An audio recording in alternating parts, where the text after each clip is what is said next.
Welcome back to another episode of the Randy Wilson podcast. I think that's me. And I'm super excited today to have a friend of mine actually on the show. Very seldomly do I actually interview people that I know more or less like, but this is a guy that I've known since college. I met him in college and just an all around super nice guy that has uh, made quite a name for himself here in the world of comedy, and I'm very proud of him. Particularly, like I said, when you know someone from your younger life and you see how they evolve and develop into their professional life, it's been quite interesting to just kind of watch his journey. And today, I'm hopeful to kind of dig in a little bit on that here on the front end, just to kind of learn, like, how he got to where he is. But before we get into all that, again, this is the Randy Wilson podcast. You can find this podcast everywhere podcasts are played. However, I encourage you to go over YouTube, because then you can see the gentleman that I'm talking with you today about, Josh Mancuso. You can also follow me on Instagram at Randy Wilson Podcast, and you can go over to randywilsonpodcast.com.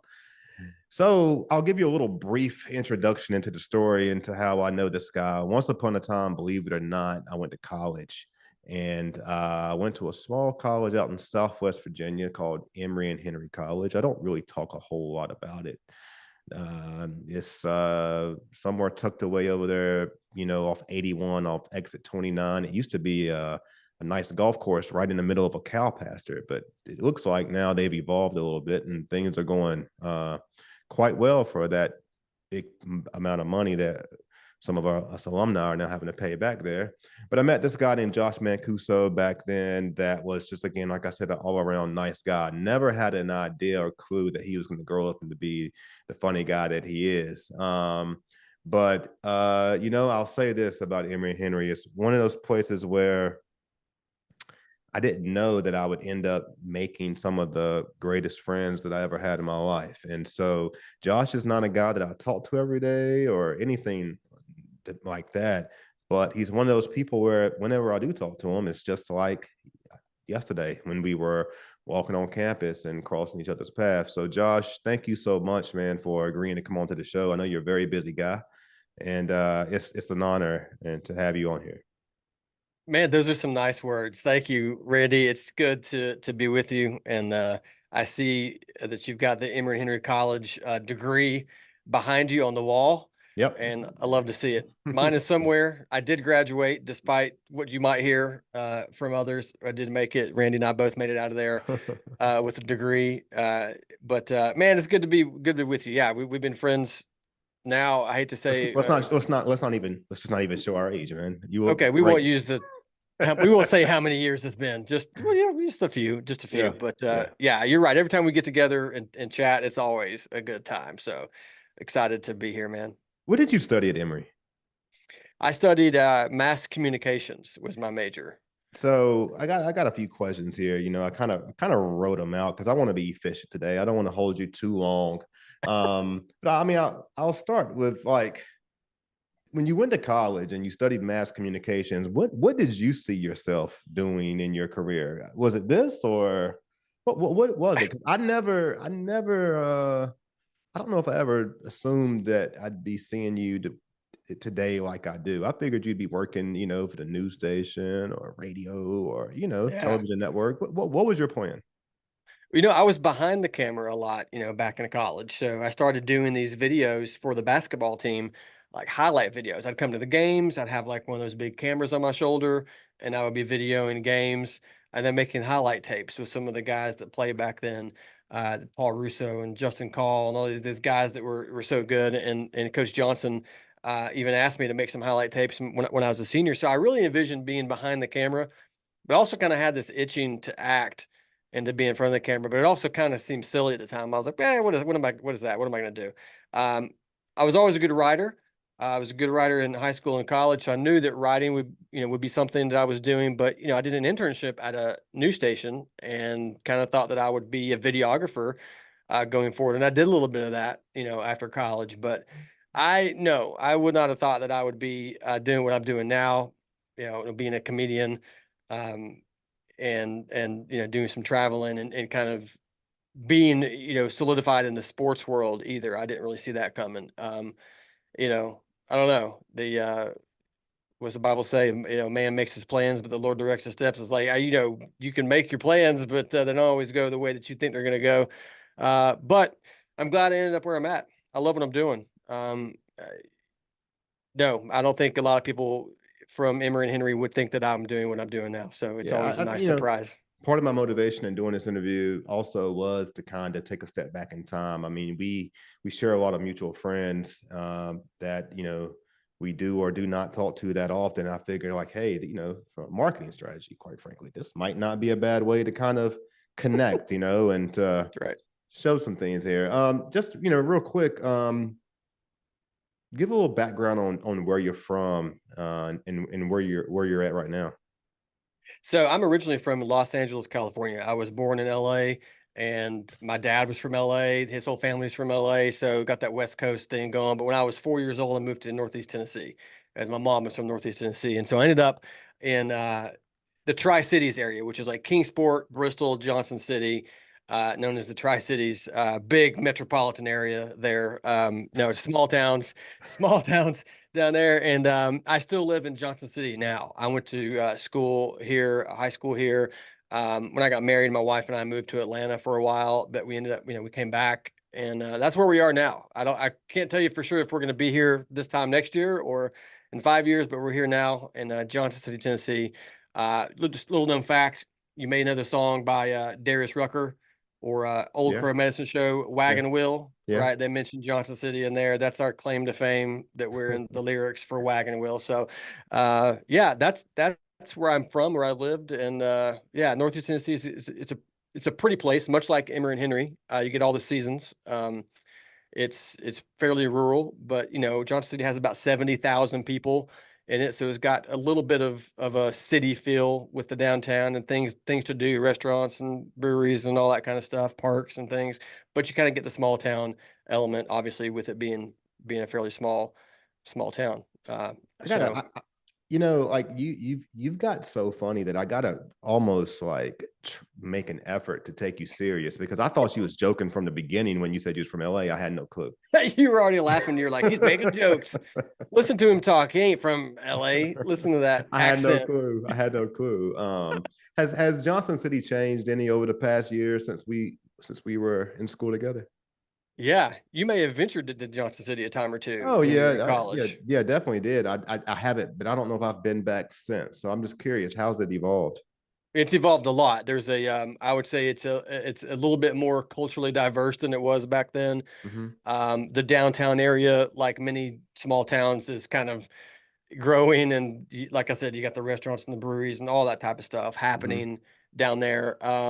It's a college town, right? So East Hmm. Tennessee State University is there, so you've always going to have that, and it's been revitalized. They got a football team, they got some good things going. So it has changed quite a bit. It Yeah, feels very different. Like when I was in high school, you didn't go downtown, you didn't walk downtown because that's where all the bad stuff was happening. And there's yeah. still some of that going on, but for the most part, man, it's a nice place to live. For Yeah. those of you who don't know, I remember when I was in college in that area, Johnson City, uh, Kingsport, like girls basketball was crazy. Like, I mean, going to a basketball game, period. I mean, Science Hill, I think is the main school there in Johnson Yeah. City. But I just remember going to a high school game there. You see why the Tennessee Vols like the girls basketball so big. When you go to a high school game in Tennessee, you kind of get a snapshot. I don't know if I'd ever went to a high school gym as big as when I went to Kingsport, Tennessee. I forget it begins with a D. Yeah, Dobbins Bennett. Dobbins Bennett. That was like, wow, this is different. It was basically like a mini arena. An For arena, yeah, seating goes all the way yeah, around, for and high school it's basketball. That's not really unheard of. I'm yeah, used to bleachers and wood, and that's right.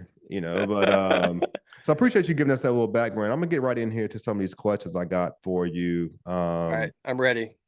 So I mean, now you are, man. I mean, this guy has I've watched this guy kind of blow up on. You just celebrated like 100 million views, I believe, on social media. You kind Hmm. of had a, kind of had a, I don't know if it's fast to you, but you've kind of blown up on Instagram, TikTok, those social Yeah, media platforms, man. Talk to me a little bit about what that process has been like Yeah. the how. I mean, now, like for those of you who don't know, I mean, go check out his social media. Like you got, major college football folks, you know what I'm saying? People bringing you in to speak and talk, and like it's just been incredible. I mean, talk a little bit about what that process has been like.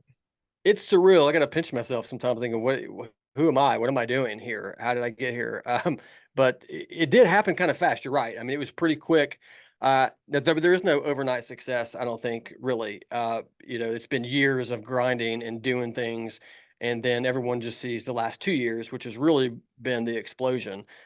Even less than 2 years. So, like I said, to give you the quick and dirty of it. I mean, I had even 5 years ago, I was doing, video production as a living. I was behind the camera still.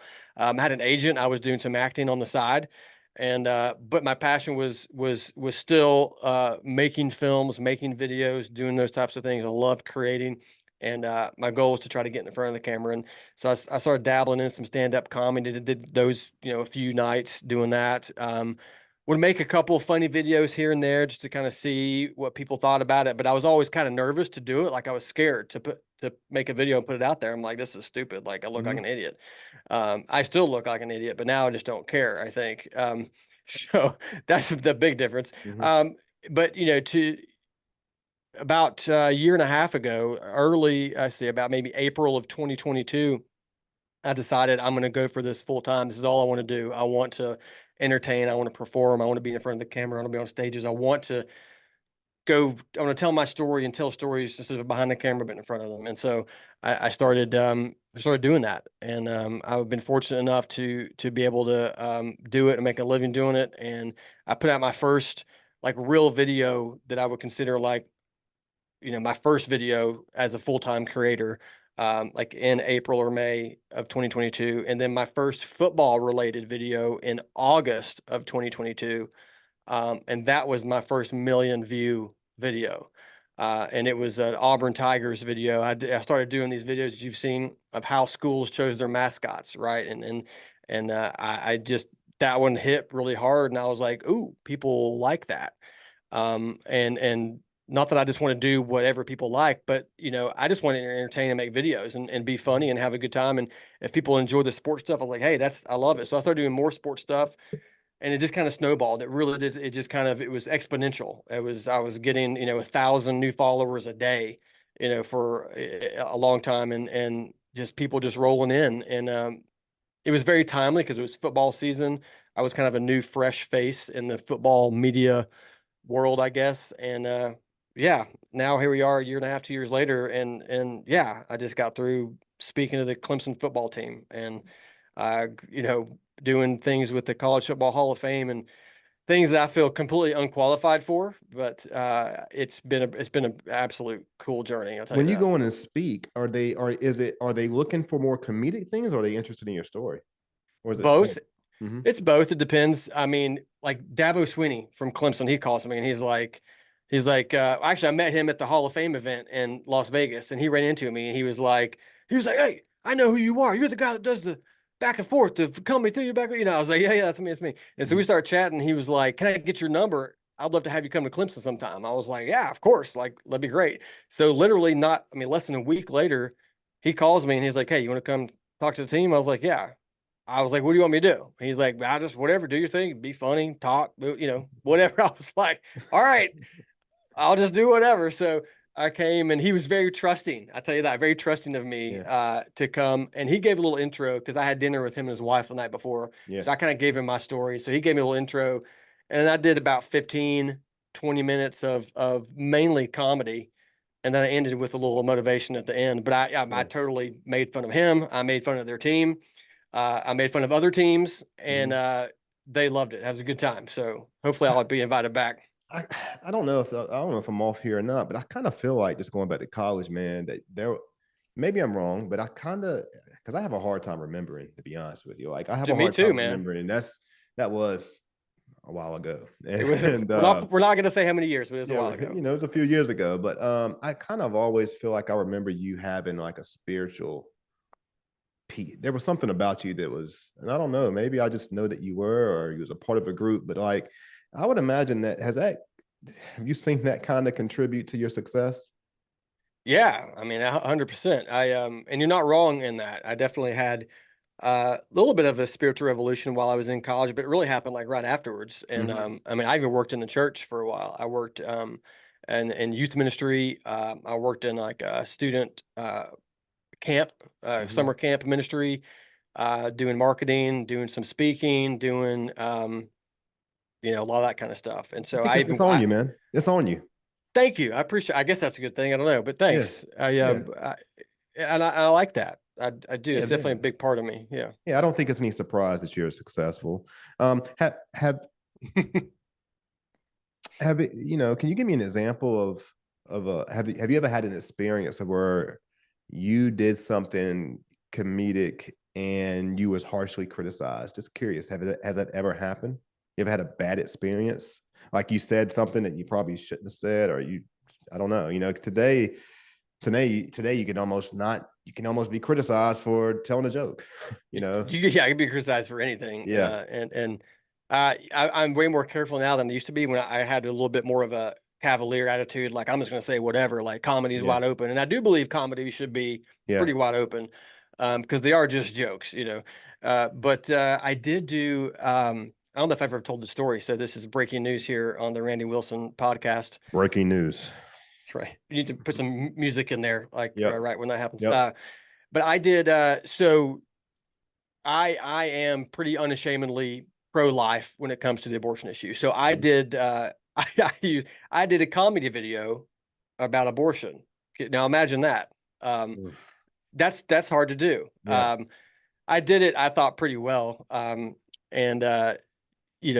tastefully, but still comically. And I won't go into the whole thing. I don't Yeah. even think it's up. I don't think it's up right now. But I Yeah. got a lot of flack over that. I had a ton of people coming in being like, "That is hilarious. I'm so glad you made that video. It makes a great point, but it's Mhm. funny." And other people coming in and then commenting and being like, "You're the worst human being alive." So, I've had that. I've had people DM me. That's the most controversial thing I've done. Beyond that, it's been mainly sports, right? Mhm. So people get passionate about their teams, they do. But at least with that, it's there's a lot less at stake. You know, issues like abortion, issues like serious issues, that's stuff that people feel very strongly about. And boy, if you get involved in that, they're gonna light you up. So I had one person DM me one time. They didn't like my video, and they just DM me, and all they said 3 words. That's all it said: "Kindly pass away." That's what they said. I Wow. mean, just telling me to pass away. And honestly, I was like, at least they were nice about it, you know? Like they were very I was like, maybe I will. Maybe I will do that. Thank you for suggesting. I mean, that's a nice thing, You kindly pass away. you commented back? No, I didn't comment back. Say, I should have written back and be like, I'm actually dead now, and I'm writing you from oh beyond the gosh. grave. Yeah. No, so those are a couple stories of some wild things. Yeah. Um, You didn't know what you were getting into when you started asking these questions. no, I didn't. No, I didn't. Um, I mean, what would you say is the mission mission and purpose behind your entertainment? My mission is to entertain people, and it's usually to entertain people by making them laugh. Hmm. Um, I have acted in films and things where I've played a dramatic role, and I love doing that. But I think big part of my purpose in life is to make people laugh, and that's why I'm glad I've kind of found a niche with the sports thing because like I said, the political thing and those types of things they are very polarizing, and so sports is fun. It is Hmm. fun, and so I want to bring people together, and sports can do that, comedy can do that, and it feels great looking at my follower list and people commenting. And I got people there that have like crosses in their bio, people that have like pride flags in their bio, people that have Ukraine flags. There's all the people that you could think of. Yeah. They're white, black, Asian. They're all following, and Yeah. I love that. So I Yeah. feel like part of my mission is to bring people together through comedy. And sometimes I don't. I wonder if I'm having an impact. Cause I'm like, this, I come from a world where I worked in ministry for a little while, where I was a more direct impact, I felt like, with Mhm. people. But now I'm just making jokes and being funny. But I have people comment or even send me DMs. They're like, look, I've had an absolute horrible day. You wouldn't believe the things that happened to me today. And I just came home and just started scrolling through and watching your videos. And I felt better. And like I had joy. And I'm like, wow, like that's impact. That's great. So I think that's the real mission for me, is to bring people together and make people happy I by was, being uh, funny. I mean, I would definitely say though that you're still operating within a ministry. I mean, if you're Mhm. improving, if you're improving how people feel, it's just like mental health, spiritual health. I mean, I guess it's comedic Yep. health. Like it's helping Yeah. people kind of tap into their humor. They should feel better as a result of experiencing how you entertain people. So it's Yeah. good. Um, is there anything, and this is kind of piggybacks a little bit off that last the question before. Is there anything that's off the table for you? In terms of this conversation or in terms No, of no, no. As far as comedy? just comedy, yeah. Um, Nothing's off the table, I wouldn't Hmm. say. No, I wouldn't think anything's off the table. I think, like I said, I dabbled in early with more political stuff because it was kind of low hanging fruit, Hmm. and it's easy to make jokes. I mean, it's Yeah, really easy to make jokes about yeah. politics. So it was is but I I wouldn't say anything is off the table for me. I am a clean comedian, Yeah. so I don't really have a lot of bad language or hit a lot of, like, sexual topics or things like that. I keep it Hmm. Yeah. pretty clean. So I guess in that regard, those things are off the table. But I mean, topic wise, I mean, yeah, I'm up for whatever. So you don't use. I haven't really profanity and things. You're not really. You don't. It's not a part of how you approach it. No, not usually. I think I one time in a stand up comedy, I might have said "damn," Yeah. one time. Like that's about the extent. But usually, it's totally clean. Yeah. How does the wife handle all this success? Because I mean, rumor is you got women just throwing draws and bras at you on stage. Who started that rumor? Randy Wilson? I, I'm known to start a few, but I mean, this is kind of what they told me. No, that was Randy Wilson in college getting bras and draws thrown at him from every dorm window. No, she loves it. Yeah, It's fun. She's enjoying being able to do things like travel with me to events and just have fun and meet yeah, people and enjoy it.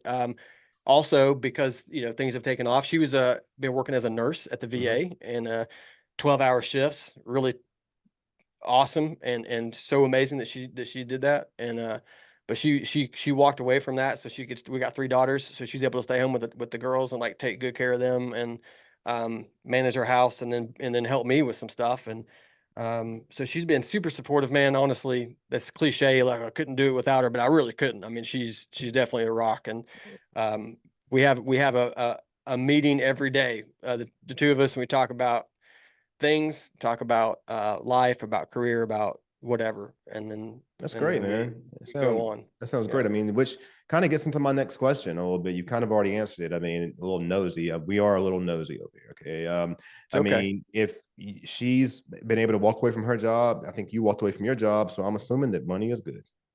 Money is good. Yeah. Yeah. I'm definitely not rolling in it. People, I think, assume maybe I'm rolling in it. Hmm. And I'm definitely not. Hmm. But I am in a place where it makes sense for us to kind of put all of our eggs in this basket because Yeah. it's working, Yeah. and let's ride this as long as we can and see if we can really pump it up. So Are you yeah. the do you have management? Are you at that place? Currently don't have management. Hmm. I had an agent for a while. I just kind of Hmm. let them go, and currently I'm managing myself, which is interesting. Honestly, it's a bit of a financial decision. Hmm. I I, I don't love giving up 10%, 50%, 20% Yeah. of when I'm bringing in for somebody. I think Yeah. there will come a time when I will have management, and that'll just have to be the way it is. But I'm still Yeah. kind of figuring out the career path a little bit. How much of this is going to be stand up comedy? How much of this is video? How much of it's film? And as I kind of grow, Yeah. we'll Yeah. add those things. Yeah. What advice do you have for a young person or old person or just a person right now who's interested in kind of taking a path such as yours?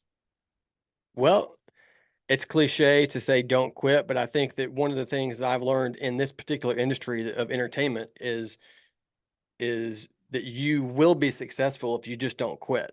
Like I've kind of started and stopped this type of thing several times until finally, like I said last year, I said, that's it. I'm doing it for real. Mhm. And I'm not looking back. And by not quitting, I could have quit, at different times or, um, I think that yeah, I've had friends that have moved to LA and they've worked to become actors and they're working clubs trying to do stand up comedy. A lot of friends in those areas and they give up after 6 7 years, um, 1 year, 10 years, whatever it Yeah. is. But it's that guy who goes to the 11th year is the one that makes it. Yeah. It's the one who doesn't give up who ends up making it. And I think, yeah, if you may start when you're 20 and it might be 50 when you make it, but if you love it that much, that's okay. I mean, You know. what is making it for you? What is making it? I see You you know, going. I think you're going to LA at some point, but I mean, what's making it? yeah, making it is for me is probably like I feel like okay, the cliche I'm making it now, right? Like I Yeah. love my life and I have a Yeah. great family and I'm doing Yeah. something I love. I'm making it now. But Yeah. like to make it to achieve my goals would be, I'm starring in movies Hmm. with Will Ferrell and Yeah. Adam Sandler and Yeah. people You like that. kind of got that look too. I could be in a Sandler movie, right? You definitely could do it, man. Um, Yeah, we're kind of going around to the end of the third quarter here before we at the end we're gonna do some rapid fire. But I got a question I here like as it. we closing. If you had the chance to sit down with five comedians, dead or alive, and have dinner, uh, drinks, and maybe a few drugs, who would you have at the table? Well, depending on what all we're doing at the table, with the things you mentioned there, but right out of the gate, I would say living comedians would be Chevy Chase. Think that guy is hilarious. I'm a big fan of the vacation movies and his delivery and his style.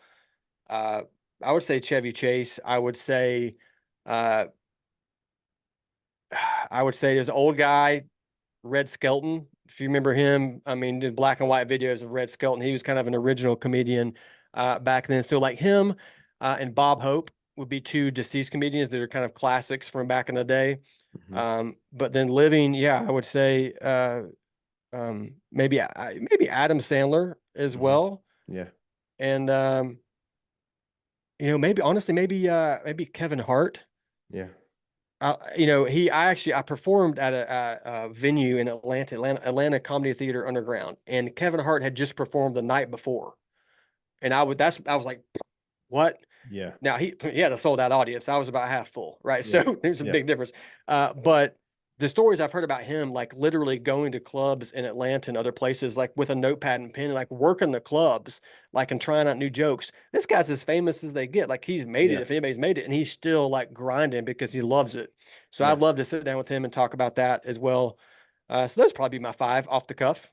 I went to see Kevin Hart live with the his group, what they call it, the Red Cup Gang, I think it is. Yeah, yeah, I'll tell you this: as funny as Kevin Hart is, I think he's funnier in movies and funnier on TV. As far as stand up, I think I'd enjoy him better. And quite frankly, I think I'd enjoy every comedian better in a small, intimate venue. I've seen them at the mhm, Coliseum. It was just so large and so big, and I just felt like the space.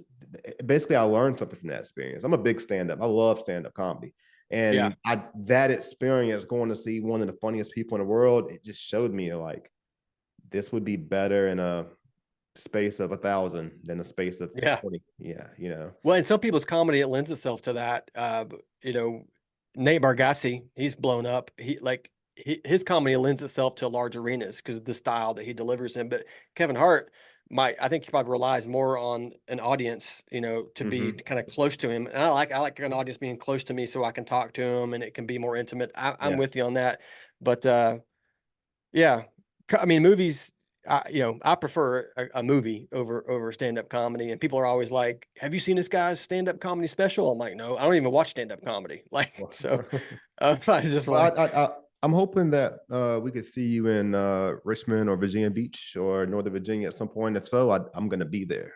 all right. I pretty much frequent those areas with the work I Okay. do. So I'm hoping that we can see you at the Funny Bone. I'm sure you've familiar with the Funny Bone. That's kind of Heard our of it. Would love to local. get to the Funny Bone up Yeah. there in Richmond and get you front row and backstage passes to hang out with me before the show so we can Well, let's make it happen, kick it. buddy. Let's make it happen. Okay. Done. Um, do you have a?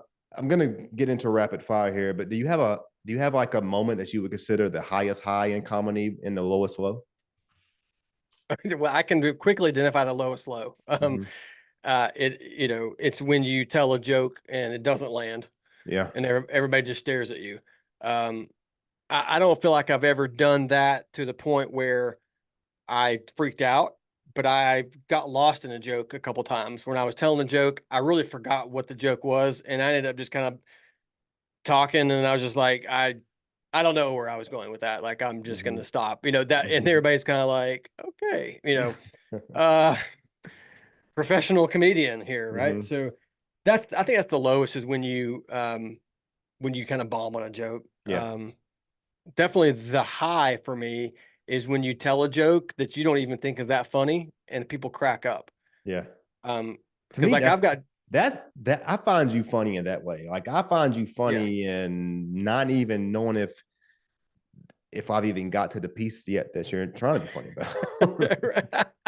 That's true. That's my style. I'm just kind Hmm. of I'm less of a like a setup punchline, and more just kind of talking Yeah. and just being funny as I talk and just kind of doing that. Um, but but there's always high hopes. And I'm like, I got this great joke, and then you tell it, and it's kind of like, you know. Yeah. But then there's like a throwaway joke that I don't think that's funny. I just have it in there, and like the crowd goes nuts. I'm like, well, maybe I don't know what I'm doing, Yeah. but that's a high moment for sure when it's a joke that you don't think's that funny, but they love it. Yeah.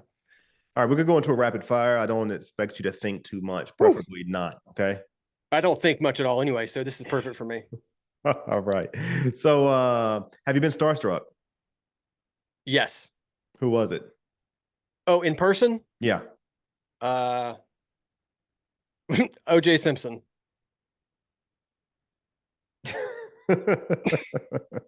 Have you met anybody? Have you met I anybody I that survived. yeah, I'm glad you did there. I'm glad you did. Have you met anybody that told you they were a fan of yours and you were like, wow, and you would never believe that that person knew who you was? Yes. Tim Tebow. I think I saw a picture of you and Tim Tebow recently. Was that in Vegas, maybe? We hung out in Vegas, but there's been a few times now. But the first time I met him, I went up to him to introduce myself. And before I even got there, he was like, I know who you are. We watch your videos. You're hilarious. I was like, That's pretty cool. what? So yeah, that was cool. That's cool. All right. What's the best thing for you about being in charge? Control. I like If to be in control. if you were going to be arrested, what would it be for? Oh, probably public intoxication. Yeah. When a joke flops, you do what? Just make a joke about it and then move on. Favorite song? Um, right now it's that uh I forgot what I'm so blessed. I'm so blessed. Something like I forgot how it goes. No, I'm so blessed. Look it up. It's called so I don't know who sings it. I don't know it. Yeah. Oh no, sorry, that's a real bummer there. But Yeah, so probably the least one people care about, but we'll keep going. yeah, it's um, absolutely. you're a Vols fan, right? Yes. Who's your basketball team in the NBA? NBA, honestly, I don't have a favorite. I don't watch a lot of NBA, but I've always liked watching Steph Curry and the Warriors. Yeah. So Are you Tennessee everything in sports? for the most part, yeah. Aliens are. Walking around. You think so? I don't know. I don't I have know. no idea, honestly. Worst. Possible. How about aliens are possible? Yeah. Worst job you've ever had.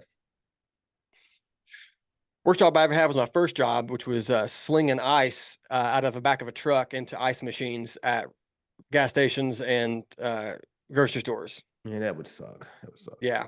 Big freezer truck, cold as heck, and you're just carrying ice bags and stocking freezers with them. Yeah, it was rough. Titties or ass? Oh, give me the backside. Give me the backside. I didn't see that one coming. I didn't see that one coming. Can I say both? Can I say both? Sure, you can say both. Yeah. I'm saying both. What embarrasses you? Questions like that.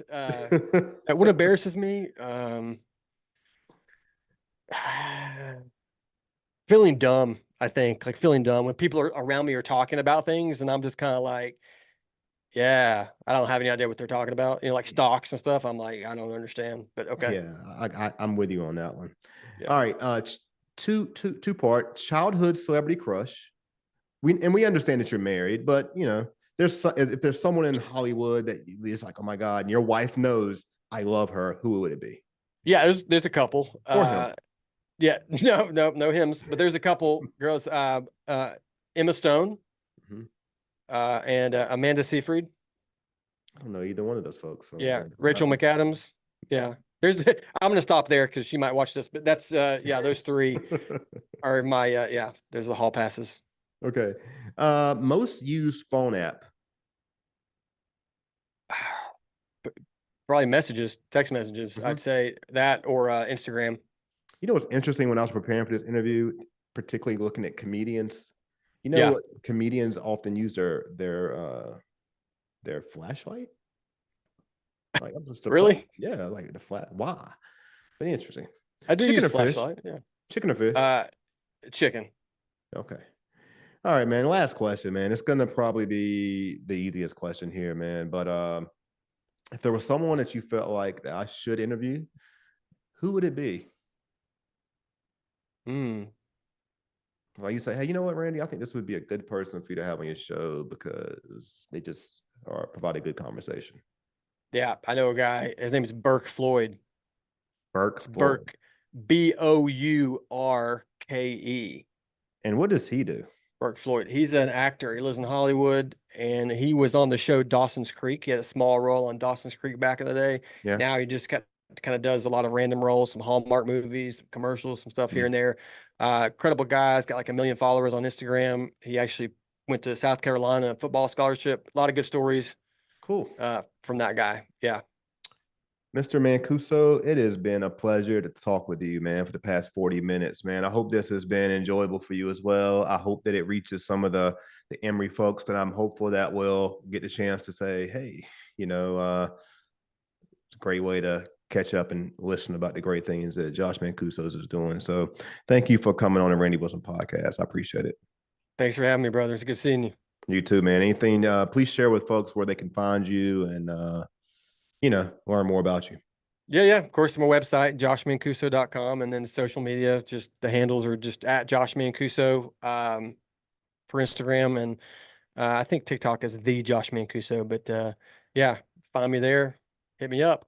Great. Guys, you can check this podcast again everywhere podcasts are played for the most part Stitcher, Libsyn, Google, Apple, Spotify. And you can go over to randywilsonpodcast.com. You can also follow Randy Wilson Podcast on Instagram. Thanks.